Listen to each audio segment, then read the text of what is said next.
I just graduated out of the Royal College in the painting school in 1989. The professor, Paul Huxley, suggested I meet James Kirkman, who was at the time Lucian's dealer. James took me around to meet Lucian in Holland Park. We really did get on, and from there, that was the beginning of it. I was Lucian's studio assistant from 1990 through to his death in 2011.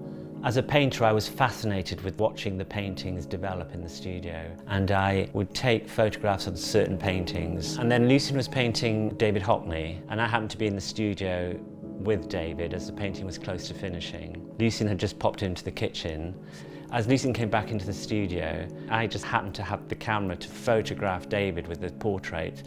I pressed the button and Lucian walked through the door, so I never even knew of this photograph until he saw it developed. And then I showed it to Lucian, and he thought this was a really, really exciting photograph, and it was Lucian that pushed it out and said, "Oh, you must show this," and it just sort of went organically from there. Lucian, when working, was always very, very tense, like a ball of energy, so he was always on his feet. He'd dart from the etching or the canvas, jump across, look at you very, very intimately, very close, and then back to the easel, and then back a step away from the easel. There was a very strong, nimble dance. The etchings quite often come about after an oil painting has been finished. Having all this information about somebody in his head, he could very freely put this down and get a portrait out. Etching is a very unique medium in that it's not a drawing and it's not the same as a painting, and it's something in between.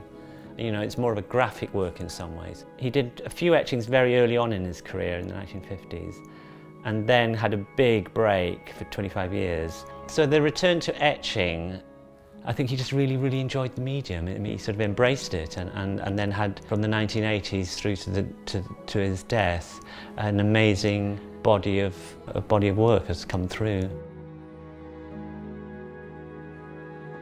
Lucian, in the years I knew him, would always work with Miguel Belechin in Studio Prints, and he was sort of like a master printmaker. He really tried to understand what Lucian was after. Lucian's etchings in some ways are very, very simple in that they're all etched on a hard ground and then bitten in nitric acid. But what really comes in is how the scratches made by the needle are bitten by the acid. If the acid is too strong, the acid will bite widely and not deeply into the groove. And that then affects how it holds the ink, which then shows the depth and intensity of the ink. So that's where the printmaker really comes into his own expertise. This is where Lucian would work very closely with Miguel to get exactly the tone that he wanted.